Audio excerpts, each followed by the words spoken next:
So for today's video, we're going to have a shoe review. So if you're new to my channel, don't forget to subscribe and hit that notification bell para updated ka lagi sa mga bagong videos natin. So this is Roshe Run Off-White.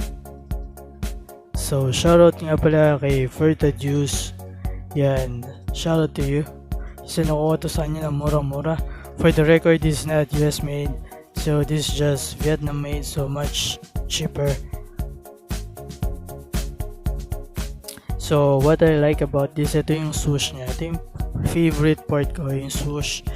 Kasi itong isang swoosh is naka-emboss, and then another swoosh is parang vinyl.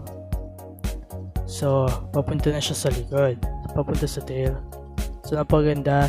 And then of course itong orange signature ng Off-White, lagi may ganyan. And of course yung shoelaces, yeah, to emphasize the shoelaces. And then there, Roshe to Los Angeles, California, USA. And then yung zip tie niya, ayan, made of ito parang silky fabric. Tapos ito ang banda dito is foamy, so ma-foam siya. Yan, kasi comfy to for running, of course, kasi Roshe Run. So outsole, yan, insole niya is ayun with Off-White insole. So yun lang. So ipo-point out ko lang yung differences ng US made sa itong Vietnam made. Of course, US made, itong Roshe Run, itong Roshe na nakalagay dito is wala siyang gap. So yan, wala siyang gap. Ito kasi may gap. And then itong orange tag nila is banda dito. What else? Ito is hindi ganito wide. So siguro mga Nike, hanggang dito lang yung Nike, and then USA hanggang dito lang din. So more or less ganoon lang siya. Medyo di ko alam pero yun na yun. So yan. So hindi ako sneakerhead.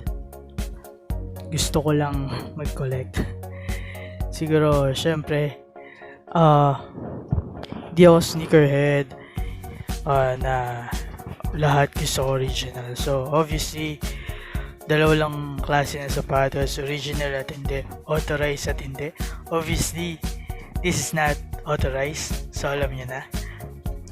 And yun, bala ko din mag okay vlog kasi ang dami ko nakikita dito